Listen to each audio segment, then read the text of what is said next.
In the winter winds that swept across the domes and minarets of Constantinople during the early 17th century, the Ottoman Empire still appeared to the outside world as an immortal giant whose army stretched from the gates of Persia to the mountains of Hungary, and from the deserts of Arabia to the storm-lashed coasts of North Africa. Yet beneath the jeweled silks of the imperial court and beneath the triumphant proclamations issued from the halls of Topkapi Palace, there existed something dangerous, something rotting quietly beneath the surface, like decay hidden behind gold leaf.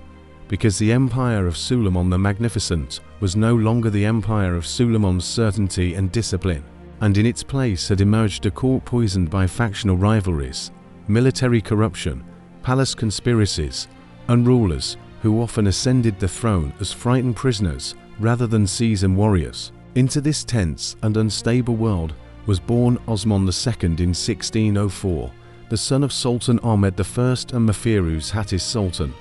And from the moment of his birth his life was already entangled with the brutal traditions of Ottoman dynastic politics, where brothers murdered brothers in the name of stability, where mothers maneuvered through labyrinths of influence inside the harem, and where every prince understood from childhood that survival itself was a political achievement. The empire into which Osman was born had already begun showing signs of strain, because the long wars against the Safavids in Persia and the Habsburgs in Europe had exhausted treasury and army alike. Inflation had devastated ordinary subjects, provincial rebellions shook Anatolia, and the once feared Janissaries, the elite infantry corps, created centuries earlier through rigid discipline and absolute loyalty, had increasingly transformed into a politically volatile force capable not merely of influencing the throne, but of threatening it directly. Yet none of this was fully understood by the child Osman, who grew up behind the walls of the palace, while eunuchs whispered in corridors, tutors recited Persian poetry beneath painted ceilings, and servants carried silver trays through marble courtyards illuminated by oil lamps whose trembling flames reflected against Islamic tiles like fragments of broken stars. He was intelligent, unusually observant, and deeply ambitious, and unlike some princes who drown themselves in pleasure or resign themselves to ceremonial existence, Osman possessed a restless energy that alarmed older courtiers, because even as a youth he seemed to understand that the empire was sick, and that its sickness came not from external enemies, but from the very institutions meant to defend it. And this realization, dangerous, lonely, and ultimately fatal, would define his life. When Sultan Ahmed I died in 1617, at the age of only 27, the Ottoman dynasty faced a moment of uncertainty unlike any it had experienced before, because the traditional practice of succession through fratricidal struggle had become politically unbearable, yet no stable alternative had fully emerged. Instead of Osman immediately ascending the throne, despite being Ahmed's eldest son, the imperial elite chose Ahmed's mentally unstable brother, Mustafa I, partly because many feared placing a young prince upon the throne with such unstable times, and partly because palace factions believed Mustafa would be easier to manipulate. For Osman, still barely a teenager, the lesson was immediate and brutal. Blood alone did not guarantee power. Power belonged to those who controlled the palace. Mustafa's reign quickly descended into dysfunction, however, because the new sultan's mental instability made governance chaotic, and after only months he was deposed by the same officials who had elevated him. Thus, in 1618, at the age of 14, Osman II became Sultan of the Ottoman Empire.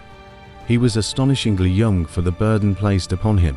The empire he inherited was vast beyond imagination, yet internally divided, economically strained, militarily complacent, and politically infested with men who considered the throne an instrument through which they could enrich themselves. And among all these dangerous groups, none were more powerful than the Janissaries. At first, many underestimated Osman. To older viziers and hardened commanders, he appeared merely another palace youth wrapped in ceremonial robes and imperial titles, another inexperienced ruler who would sign documents placed before him and leave real governance to others. But Osman quickly revealed a mind far sharper than expected. He attended council meetings carefully, questioned financial records, examined military reports personally, and showed deep interest in administration, diplomacy, literature, and Islamic scholarship. Unlike many rulers before him, he was not content to remain hidden behind ceremony. He wanted to rule, and that frightened people. The Janissaries especially had grown accustomed to immense privilege by this period. Originally created as an elite slave soldier corps, whose discipline terrified Europe, they had increasingly become hereditary, politically interventionist, and resistant to reform. Many no longer trained seriously. Many operated businesses in the capital. Many viewed the Sultan not as master, but as a figure whose authority depended upon their approval. Osman despised this reality. He believed, correctly, that the empire's military decline stemmed partly from Janissary corruption and indiscipline. But unlike cautious statesmen, who understood the danger of confronting them directly, Osman possessed the confidence and impatience of youth. He intended to break their power. In 1621, Osman personally led an Ottoman campaign against the Polish-Lithuanian Commonwealth during the conflict known today as the Battle of Hotin campaign.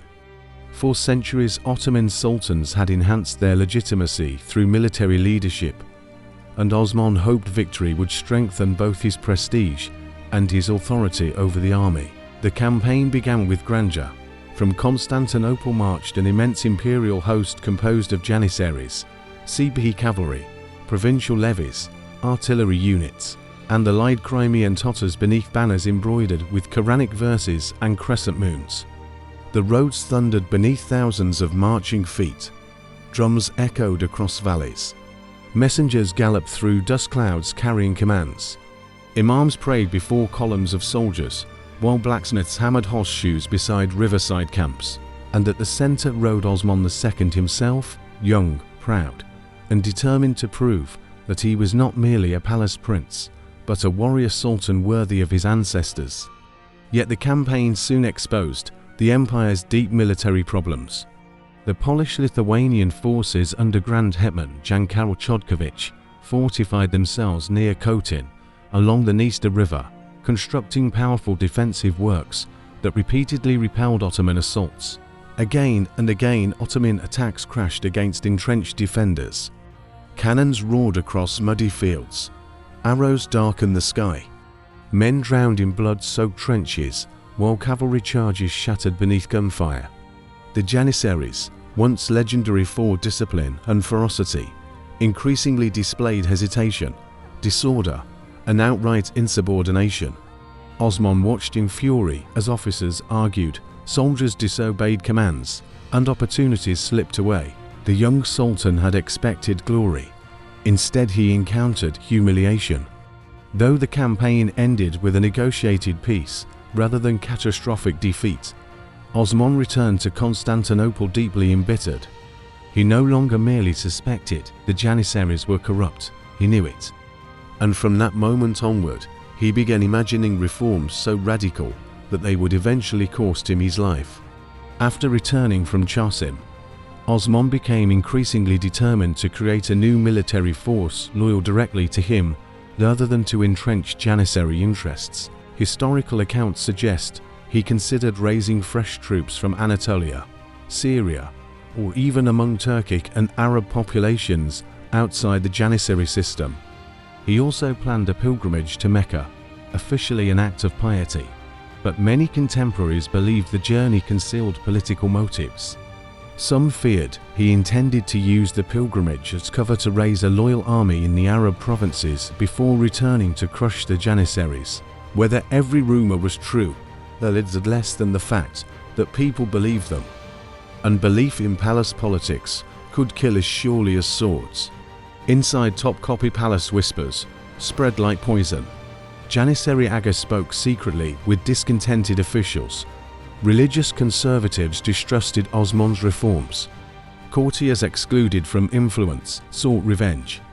The empire's political elite had witnessed many powerful sultans before, but Osman represented something uniquely threatening a ruler young enough, ambitious enough, and intelligent enough to genuinely change the balance of power. Meanwhile, Osman himself grew increasingly isolated.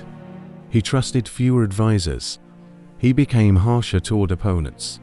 He openly criticized Janissary indiscipline. And worst of all, he underestimated how quickly the empire's military elite could transform dissatisfaction into rebellion. In May 1622, the storm finally broke. The Janissaries revolted in Constantinople. At first, the uprising resembled earlier military protests common in Ottoman history, with soldiers demanding executions of unpopular officials and restoration of privileges. But beneath the familiar chaos existed something far more dangerous: direct hostility toward the Sultan himself. Crowds surged through the streets, shops closed in panic, mosques filled with frightened citizens praying for stability. Inside barracks, enraged Janissaries shouted accusations against the palace, while drums thundered through the city, signals of approaching doom. Osman attempted to resist. He appealed to religious legitimacy. He tried rallying loyal forces. He sought support from the ulama and palace officials. But support crumbled around him with terrifying speed. Many officials feared the Janissaries more than they respected the Sultan. Others simply waited to see who would prevail. The young ruler, who dreamed of restoring imperial authority, suddenly found himself abandoned inside his own capital. The rebels demanded the restoration of Mustafa I, and astonishingly, terrifyingly, they succeeded. The scenes that followed became among the darkest in Ottoman history. Osman II, descendant of conquerors, ruler of one of the greatest empires on earth, was seized by mutinous soldiers and dragged from power by foreign invaders, but by his own army. Accounts from the time describe chaos and humiliation beyond comprehension. The young Sultan reportedly begged for mercy, invoked religion, promised reforms, and attempted negotiation, but the momentum of rebellion had already escaped all restraint. As he was taken from the palace, crowds watched in horror and disbelief. Some wept, some remained silent in fear. Others stared from windows as the once glorious ruler passed through the streets, no longer as sovereign, but as prisoner. There was something symbolically devastating about the sight. The Ottoman Sultan had long been regarded as near sacred, shadow of God on earth, commander of the faithful, heir to world conquerors. Now that sacred aura shattered publicly before the entire capital, Osman was imprisoned in the Yedikur fortress.